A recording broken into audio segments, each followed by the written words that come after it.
Hi everyone, and welcome to my impressions, opinion, or mini review of BattleTech. Now traditionally a game of this magnitude would warrant a full review, but some other games are releasing pretty soon that I feel take priority, and I just haven't had the time to finish BattleTech to give it that full review. But I have played around 15 to 20 hours of it, and I feel like I can speak fairly authoritatively about it, at least about those first 15 hours. So BattleTech is one of the few games that I can think of where I actually feel mixed about it. I mean, I'm not sure if I like it or not. When I'm playing it, most of the time I feel a little bit bored, apathetic towards what's going on, and like I just don't really care. It has moments where things all kind of click and I'm much more engaged and hooked into the game, but I can't decide if the good outweighs the bad or vice versa. For those who may be unfamiliar with the game, I'll just briefly describe the campaign gameplay. You create your character with some RPG elements and backstories, you then go through some story stuff, and eventually the game opens up and gives you the freedom to choose missions yourself. You do this on the Leopard, a spaceship that you're in command of, where you can buy and hire mercenaries, equipment and mechs and so on. You can then travel to different systems for different contracts, and after missions you can level up characters and refit and repair mechs. Now as mercenaries you're paid monthly and have to make sure you're earning enough each month, doing missions to pay for the repairs and for the monthly salaries.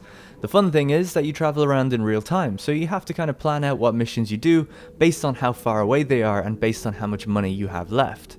The missions themselves are turn-based, grid-based combat where you can field up to 4 mechs and have certain amount of tasks to complete, whether it be fighting other mechs, vehicles, or defenses. So that's basically what BattleTech is, without mentioning the overarching story, which honestly I hadn't gotten too much exposure of in my time with it. So what you might be thinking is, well, this sounds pretty good, I like turn-based games and all that jazz, so why are you mixed on BattleTech? So I thought I'd start with the positives first and then get to the negatives. The most engaging part of BattleTech for me are the battles and the mechs themselves. Go figure. The mechs are highly customizable. You get a direct view of all their limbs in the mech bay, and you can equip them with different guns, different levels of armor, ammo reserves, heat sinks, or jump jets. All of these things have a direct impact on the mech during battle, and even the placement has importance. If you position a long-range weapon on your right arm, and you get your right arm blown off, well then you don't have that weapon anymore and you might have to get much closer to the enemy. Now you can mess with the layouts to create more specialized mechs, some geared for close range, some for long, some that specifically damage heat, or some that look to destabilize the enemy. So the customization of how it actually impacts battle is great. Knowing your mechs well will reward you if you design and then use their strengths. The combat itself is great too. It's heavily about positioning and knowing the turn order. Because of the phases of the turns, units are kind of grouped in their turns, so it's not necessarily my turn, your turn. It can be a bunch of different variations. Based on that, you can work to take down enemies that pose the biggest threat in the immediate turn. If you know there's a threat right next to you, but you have 5 or 6 turns before they do something, they're not really a priority anymore, and playing to that turn order is extremely important. It definitely makes the turns much more interesting than a regular my turn, your turn situation. The next aspect is the amount of different effects to consider. There's the types of weapons that your mech can use, and these weapons increase its heat level differently. Overheating damages you considerably, so you need to manage what weapons you use and allow for cooling down. There's stability, so if a barrage of missiles comes your way, you might end up toppling over and being extremely exposed. There's the facing direction, where you ideally don't want to expose weak points in your armor. If you've taken a lot of damage on your right side, maybe try to angle yourself to the left to absorb incoming shots. Then there's terrain to consider and terrain effects, such as cover and evasion for when you move big distances, and planetary effects like Arctic worlds keeping your heat levels low. So taking your time to make informed decisions with all of these parameters will get you the most out of the game, and I certainly have found that my enjoyment increases immensely the more thought I've put into the placement and mech design. I did a mission one time where I wasn't really considering what I was doing. I ended up pretty much losing half my guys and a bunch of equipment, and being quite bored to be frank. Now I nearly didn't go back, but I decided to take another stab at it a day later and really take my time to read everything in front of me and learn the UI myself and specialize my mechs. I got an almost flawless victory without taking much damage, and it felt way better to really utilize the mechanics of the game. Now you might think, well duh, you learned to play and then you liked it more, and an aspect of that is true. But let's move on now to some of the negatives to explain why the game had me in such an apathetic place to begin with. Now I want to clarify that I was excited to play the game when I first got it, but it kind of eroded that excitement as I played it in the initial stages. The first negative point is that the game's tutorial is basically non-existent. It teaches you how to move, how to click fire, and tells you about heat, And that's literally it for the tutorial. The rest of the tutorial is buried in optional dialogue where you can talk with crew members, and even then it doesn't begin to scratch the surface of what's going on in the game.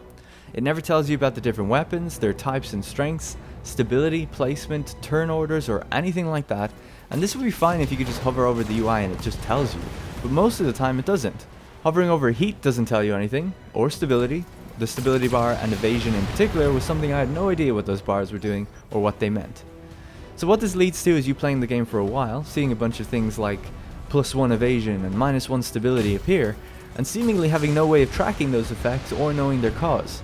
Now, I'm not one for boring ass tutorials that hold your hand the whole game, but good tooltips and UI design goes a long way for informing the player of what's on screen or what's happening, and BattleTech severely lacks that. But okay, Darren, you've learned the game now, so what's the big deal? Well, basically it messed up the entire first 5, 6, 7, 8 hours and made it much more confusing as to what was really happening. This just demotivated the hell out of me for the game. But combined with that is the pacing. In the first 10 hours of the game, most of what you do is fight stationary targets or small vehicles on massive maps. It'll take about 6 or 7 turns to move to the appropriate area just to find the enemies, and then the subsequent combat is super dull because turrets and vehicles, they're just nowhere near as complex or versatile as other mechs. I mean, that kind of combat should have just been for the tutorial to introduce you to the mechanics, but it lasts a long time in the campaign. As well as that, sometimes your objective is to destroy a set of buildings, and if you clear out all the enemies, you'll just have to sit there, firing on a building over multiple turns to complete an objective with no enemies around.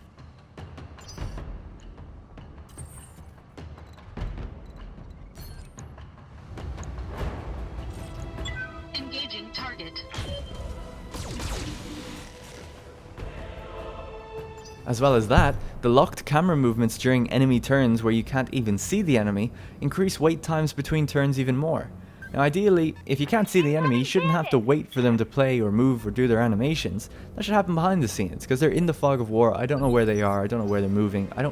The game shouldn't be playing out that stuff.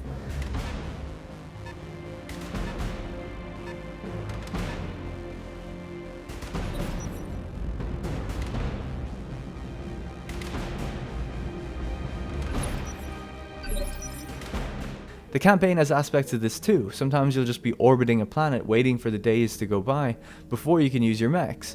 There's no speed up time option, you just sit there, sometimes for a minute, just watching time go by.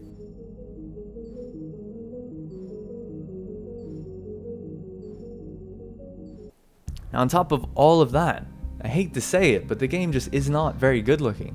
Normally that's not too much of a factor for me, but when the game is super slow paced and a little bit confusing at the beginning, I don't even have just pure eye candy to enjoy it. It's mostly just the terrain that's kind of ugly, but most planets seem really dark and muddy looking all the time, with thick layers of game fog. But every now and then the lighting looks kind of nice. The cinematic cam though, I feel should just be removed. You can toggle it off mostly, but generally speaking, zooming that far in on something in a kind of cinematic pose just further shows how low quality some of the environments are and some of the models of things in the environment. And a lot of the time you miss what the important action is, like who fired on you, because it's zooming on you taking damage, not the person who actually fired. So it's kind of hard to know who performed their turn. However, the campaign screen and the Leopard, generally speaking, look great. Orbiting planets is cool, and seeing the interiors is nice of the Leopard, but the characters you meet are super rigid and have voiced dialogue every now and then, but mostly never, which just makes it really weird to talk to them. Now, I'm not sure why RPG-like stuff was put in there.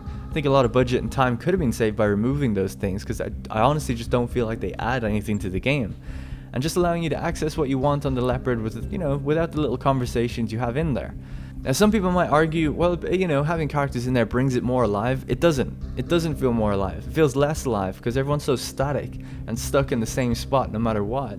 And because they don't have voice dialogue and they don't move their mouths or anything, it's just strange looking to see these like mannequins basically all over the place. So that's just it for me for some quick impressions about BattleTech. The game seems to get better and more interesting as time goes on, but it just takes so much time to get over that initial hump of slow, uninformed gameplay, and then the general lack of AAA quality that you'd kind of attach to a game of this price. Now, I think the combat mechanics and the mechs themselves have been handled brilliantly, no doubt because a lot of that stuff is sort of established with the tabletop. But then the early story, the mission structure, and the pacing of the game seems to be, at least for me, not very enjoyable. So that's it for my views on BattleTech. I'm not sure at this point if I'll stick with the game as I'm just not that invested in it, but if I have a slow week, I might consider going back to it, maybe starting fresh, and now knowing what I do to tackle the game from the beginning and try to become more invested in the campaign to get the most out of it. If you do plan on getting the game, I highly recommend you look for just a few quick tips guides. I believe Party Elite has done a few. They're short and highly informative, so I recommend those. Thank you very much for watching, and I'll see you in the next one. Firing on rear arc.